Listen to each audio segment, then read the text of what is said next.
السلام علیکم، کیسے ہیں آپ لوگ؟ آج ہم ہائی کورٹ لاہور کے ایک ڈسیزن کے اوپر بات کریں گے جو کہ اس حوالے سے ہے کہ پولیس افسران کسی بھی شخص کو ایک ہی مقدمے میں دوبارہ گرفتار نہیں کر سکتے جبکہ اس کی ضمانت ہو چکی ہو۔ وہ کچھ یوں ایک مقدمے میں ایک شخص کے خلاف 381A PPC کے تحت مقدمہ درج ہوا، گاڑی چوری کرنے کا الزام تھا اس کے اوپر۔ اس مقدمے میں اس شخص نے کمپیٹنٹ عدالت سے ضمانت حاصل کر لی۔ ضمانت حاصل کرنے کے بعد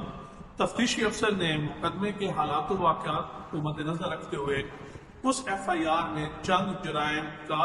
اضافہ کر دیا: 420، 461، 471 تعزیرات پاکستان، اور ان جرائم کا اضافہ کرنے کے ساتھ ہی پولیس نے اس شخص کو دوبارہ گرفتار کر دیا۔ اس کے اوپر یہ میٹر عدالت میں گیا تو عدالت نے قرار دیا کہ آپ نے 497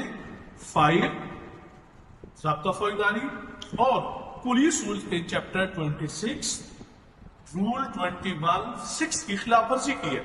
وہ یہ کہتے ہیں کہ جب ایک شخص کی ضمانت ہو جائے اسی ہی مقدمہ میں تو دوبارہ اس کو گرفتار کرنے کے لیے آپ کو 497 ضمن فائل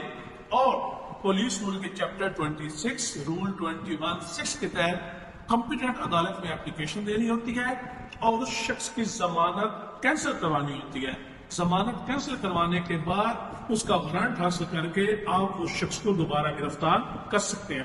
اس سلسلے میں ایک بات یہ یاد ہے کہ پولیس کو یا تفتیشی افسران کو اختیار حاصل ہوتا ہے کہ وہ مقدمہ کی تفتیش کے دوران کسی بھی مرحلے پر اگر ان کے سامنے حالات و واقعات ایسے آتے ہیں تو وہ FIR میں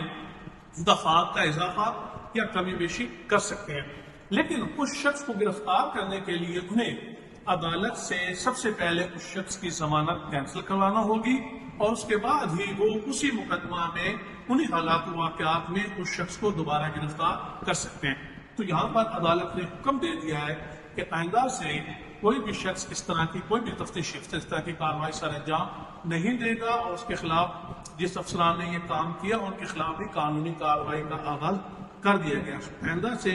کسی مقدمہ میں جب ایک شخص کو ضمانت پر ہو اور اسی مقدمہ میں نئی دفعات کا اضافہ کیا جائے تو اس شخص کو اگر گرفتاری ضروری ہو